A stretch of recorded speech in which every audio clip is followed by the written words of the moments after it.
Ellen just tried to make a comeback, and it's not really going well. A comeback with her new stand-up special. Ellen's trying to make a comeback with her new stand-up special, although its reviews have mostly been terrible. She spends most of the special responding to her being kicked out of Showbiz, which began when someone posted just one single tweet. Right now, we all need a little kindness. You know, like Ellen DeGeneres always talks about. She's also notoriously one of the meanest people alive. Respond to this with the most insane stories you've heard about Ellen being mean. The tweet posted in March 2020 received bad enough replies to begin Ellen's downfall. I worked at Real Food Daily, served her and Portia a brunch. She wrote a letter to the owner and complained about my chipped nail polish, not that it was on her plate, but just that it was on my hand. I worked till closing the night before, and this was the next morn. Almost got me fired. The nail polish story was so unbelievable, the person who wrote it went on Inside Edition. This former waitress claims she was threatened with a 2-week suspension after Ellen DeGeneres complained about, of all things, her chipped fingernail polish. I remember just being like, really? But the stories shared back on Twitter were only getting worse. Disgusting. I once worked at Warner Brothers. One day I was in the elevator and Ellen and her entourage came in. Naturally, I held it for her and asked her what floor she was getting on. Her assistant answered 3rd floor. 30 minutes later, I got a call from my boss saying I was fired because I was harassing her. An old friend worked on her a lot and smiled and said good afternoon to her one day, and she became unhinged. Who do you think you are? You don't look at me, yada yada. She said Portia was with her and seemed embarrassed and tried to calm her down. Has forever changed my opinion of her. The responses went on and on and on, all of which being like, if one person said it, you would think, okay, it's a lie, it's for attention. But if there are so many people coming out with really original stories, you start wondering. compared to Ellen's classic catchphrase. I always end each show by saying be kind to one another. Audience member Dana DiMatteo then went public with her degrading experience on the show. They tell you, you can't be smarter, funnier than Ellen. She's the comedian and the star, not you. Don't be funnier than Ellen. That's gonna be hard considering she's not that funny to begin with. If you've been a comedian your whole life and you're afraid a random audience member will upstage you, maybe you're just not funny. Yeah. Dana then revealed that Ellen's completely different when the cameras turn off. How does the Ellen we see on TV compare to the Ellen you saw when the cameras stopped rolling? Totally different. She would only speak to the audience when the camera... Oh, also don't forget, she started as an actress. She knows how to act.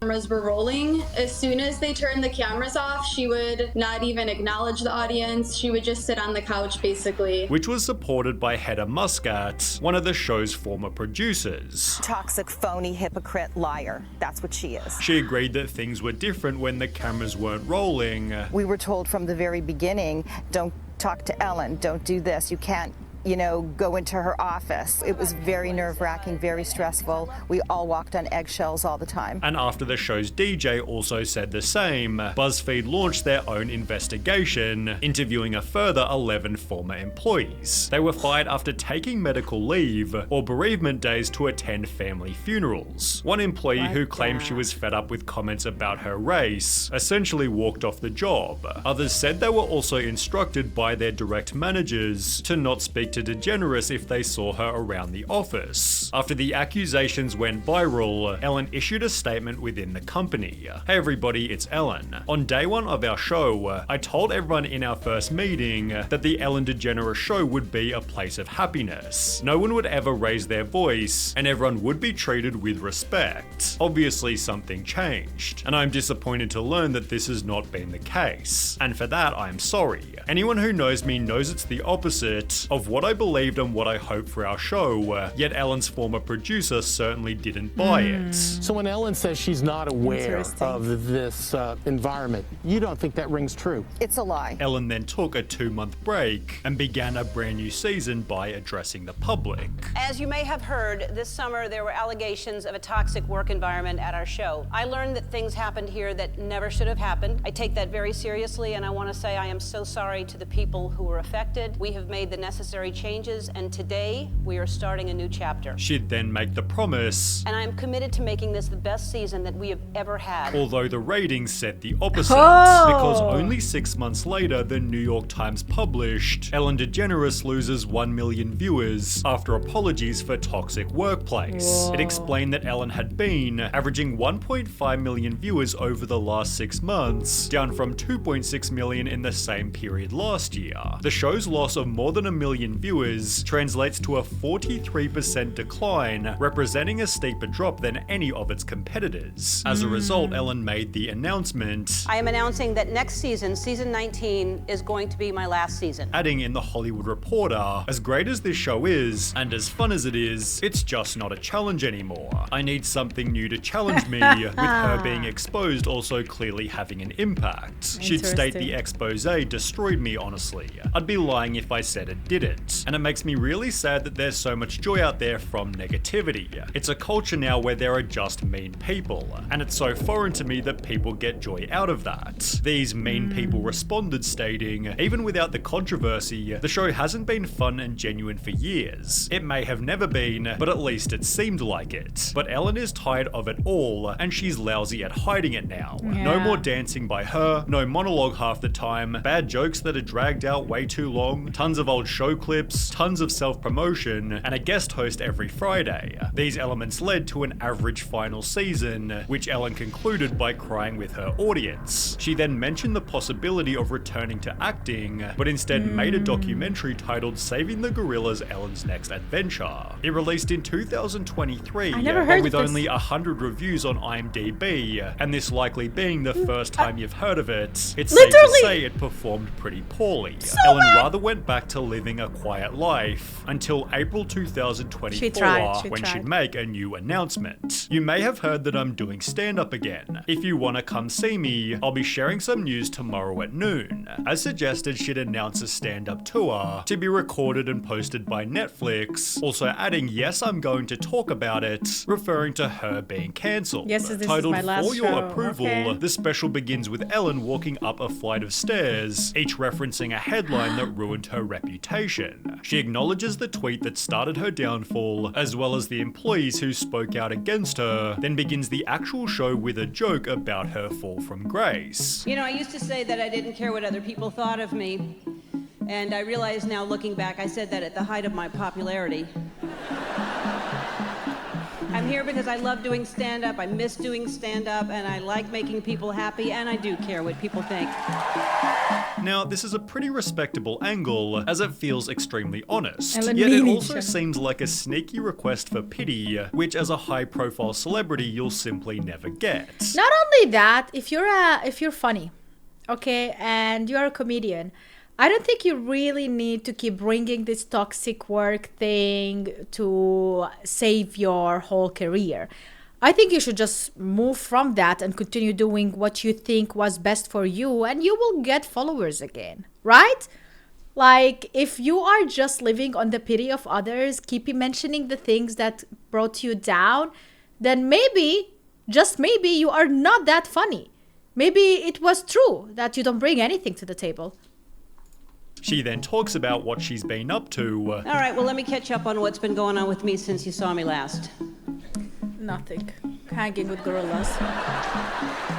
That's sad. Oh, yeah, I got kicked out of show business. Then makes some pretty funny jokes about her new reputation. Everybody heard that I was mean. Everywhere I go, I know everyone's heard that I'm mean. I know when I walk into a restaurant, people are watching, waiting to see if I'll be mean.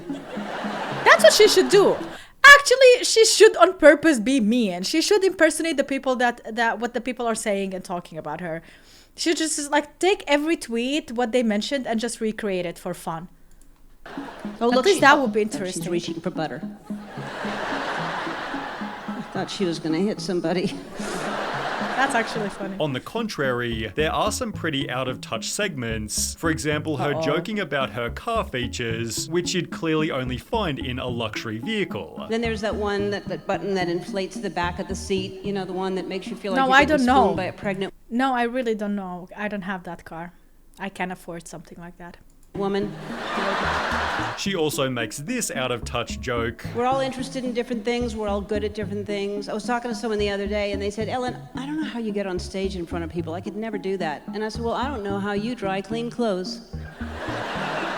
But as an overall, the special isn't terrible. Its audience rating of 5.4 stars feels fairly accurate, although as you might expect, simply because it's Ellen, the articles written about it have been pretty brutal. Ellen DeGeneres' unfunny Netflix special leaves so much unsaid. Ellen DeGeneres lets herself off the hook in self-indulgent Netflix special. Ellen DeGeneres is unapologetic, unrelatable, and totally insufferable in her new Netflix special. Wow, that's so... They'd write, the problem with For Your Approval, aside from the fact that it's almost never funny, is that it feels so disingenuous, so calculated to rehabilitate an image and preserve that triumph for prosperity. Another article stated it's one of the weirdest stand-up shows in recent memory. Half observational punchlines, half closing argument in a trial, featuring DeGeneres as her own defense attorney. Neither half works on its own. Taken as a whole, it's an exhausting mess. That also adds self-awareness is different from taking responsibility.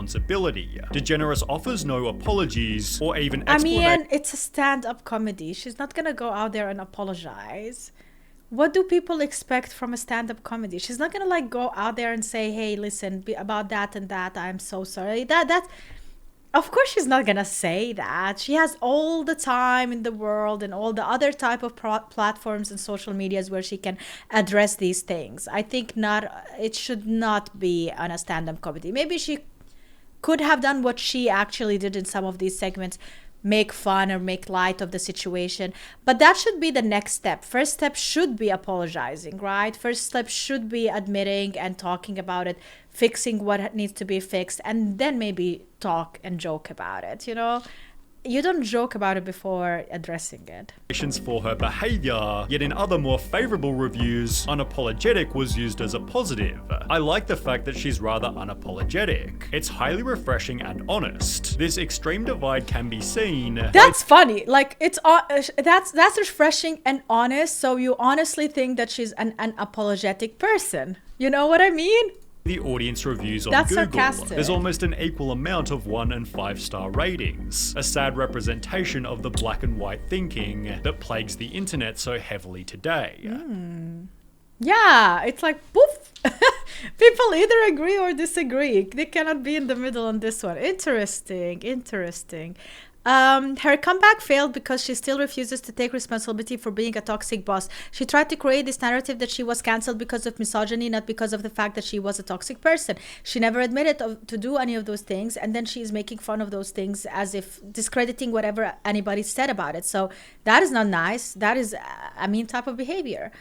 And now she's in the UK. We don't want her either. Oh yeah, she left the country right after Donald Trump election, I guess.